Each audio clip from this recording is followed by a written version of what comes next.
Because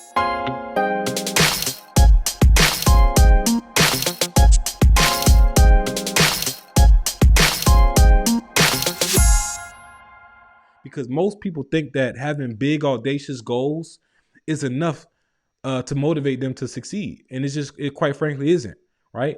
We already know this from experience. We have big, audacious goals that we set every single year on the first of the month. The 1st of January, we say we're going to make $100,000 this year, or we're going to get married, or we're going to lose 50 pounds, or we're going to get a new position, or get a raise, or get a promotion, right? We set these big audacious goals, and we think that's going to be enough to motivate us because we have the goal. The problem is motivation can't even save you. Most people think that motivation can save you, but it can't, because motivation isn't even guaranteed. You're not guaranteed to be motivated every single day, right? You might be temporarily motivated by this video to go scratch all of your goals off and rewrite new goals. And you might have a goal that needs to be accomplished this week, and all of a sudden you're not motivated to get it done because of this new motivation on this shiny object syndrome. See, in humans, we naturally have a tendency to look at what's shinier, right? We look at what is shinier, and that is what gives us the motivation, right?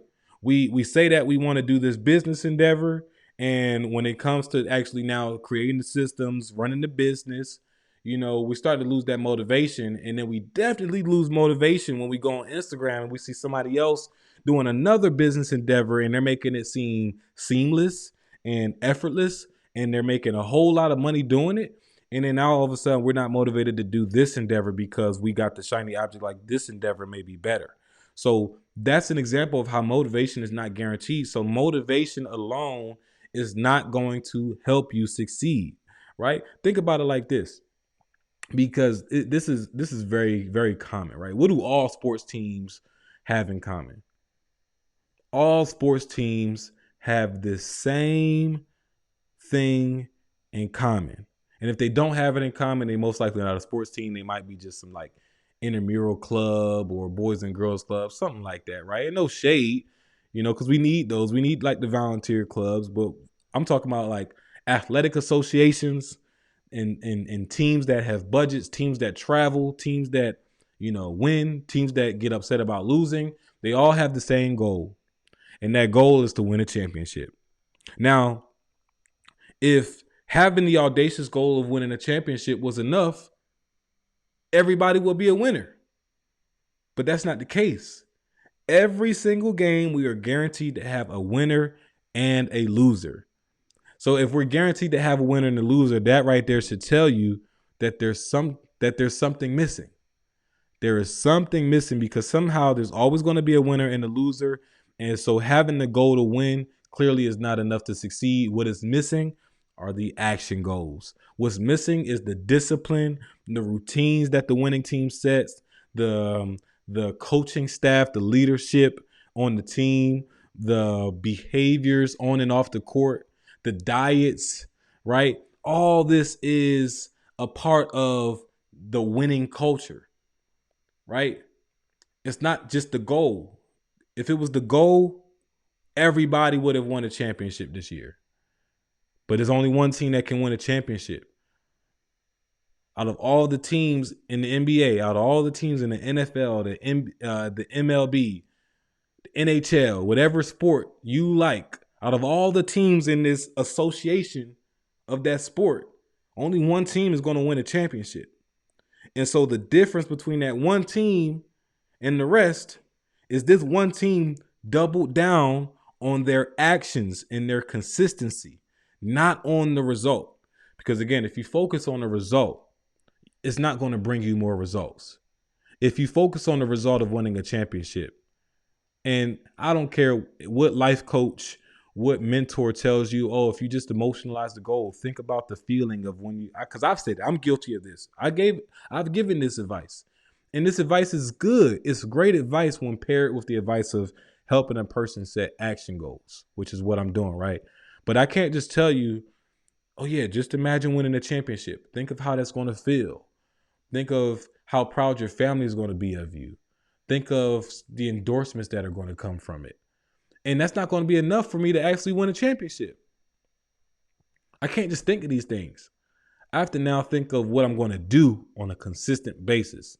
That is what I have to think of. And that's what I have to keep in the back of my mind at the end of the day, right? Because doesn't it just seem crazy to just say, I'm going to make 100K this year? Insert your crickets, whatever you want to do. That's all I'm saying. I want to make 100K this year, right? You probably in the back of your mind, as well as everybody else is saying, yeah, right. Like, you never made 100K before. What makes you think you're going to make 100K this year? You just saying you want to make 100K.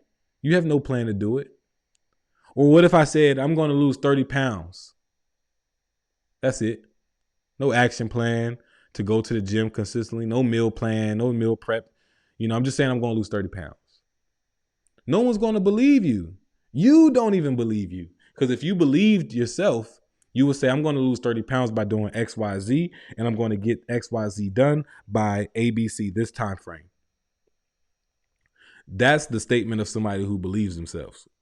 But the person who doesn't believe themselves say, I'm going to make 100K this year, or I'm going to go to the gym, or I'm going to lose 30 pounds. I'm going to try to lose 30 pounds. I'm going to try to make 100K. Right? Right? I want you all to stop what you're doing, put a quarter on the floor in front of you, and try to pick it up. Try to pick it up. I didn't say pick it up. I said try to pick it up. You can't. It's either you pick it up or you don't. So when you setting goals, especially don't say I'm going to try to do anything. Because if you say you're going to try to do anything, you're going to end up not doing anything. That's facts. That's facts. So to me, when we say these things, these empty expressions, it just feels like we blowing smoke. And my goal is not complete without a plan of action. I do not have a complete goal without an expiration date and action steps. If I don't have those things, the goal is just a wish. It's just a wish. So think about how frustrating it is to want something so badly, but you have no clue why you can't attain it. Right? We all have goals. We may not all have goals, but most of us have goals of retiring our parents, right? Living a luxury life, traveling the world, providing for our kids, generational wealth. These are goals that a lot of us have. Imagine if you're on your deathbed, God forbid, and you didn't accomplish this. Do you know the amount of regret you will have to not accomplish this and then not know why you couldn't accomplish it? Not knowing, what to tell your family. I'm sorry I didn't get it done. I don't know what happened. Right? Like, I know at least, God forbid, if I wasn't to be able to do those things and accomplish those things, I'm going to know exactly why. Because I'm going to have the action plans, and I'm going to know what actions I did do, and I'm going to know what actions I didn't do. And I'm going to leave it up to my kids or my kids' kids to pass the torch and finish the work. But at least I know I'm not going to feel regretful. I'm going to know that I did what I did, and I left them the blueprint and the roadmap to finish the rest and get the job done on my behalf. It'll be a horrible feeling. It will be a horrible feeling to want so much for yourself and for your family and to not know why you can't have it, because you deserve to have it, right? You deserve to have these things. And as always, I'm super thankful to have you all a part of the show week in, week out. I just gave y'all some gas. Now, the question is where are you going to go now that you have a full tank? Gas is expensive. Gas is expensive. But I just gave you 30 minutes of gas for free. Where are you going to go with it? You're going to go to the top? If you're going to the top, I'm going to see you there. But if you're just going to stay stagnant, then pass this gas off to somebody else who's going to use it effectively and efficiently, right? But you have a full tank. Just make sure you use it and you go somewhere with this information, all right? And I'm super excited. Before I let you guys go, I'm super excited to share that we just launched our official website. Yes, the $1 Million Mind podcast website is officially launched, and you can also access some amazing things like millionaire merch. I'm even wearing some right now. We got some millionaire merch, on and popping so you guys can see it. You know, this is probably one of my favorite hoodies. We got some other hoodies on there that's going to be available soon, but you can now, you know, have access to those things. Also have access to some episodes, some exclusive content. You can check us out on YouTube, and just engage with us. Everything that you need is going to be on that website. I would love for you all to check it out. That's www.themdmpodcast.com. Go ahead and check out the official website. Let me know what you think. Give us feedback. I love all kinds of feedback as I continuously share with you all. And most importantly, make sure you go check out that millionaire merch. And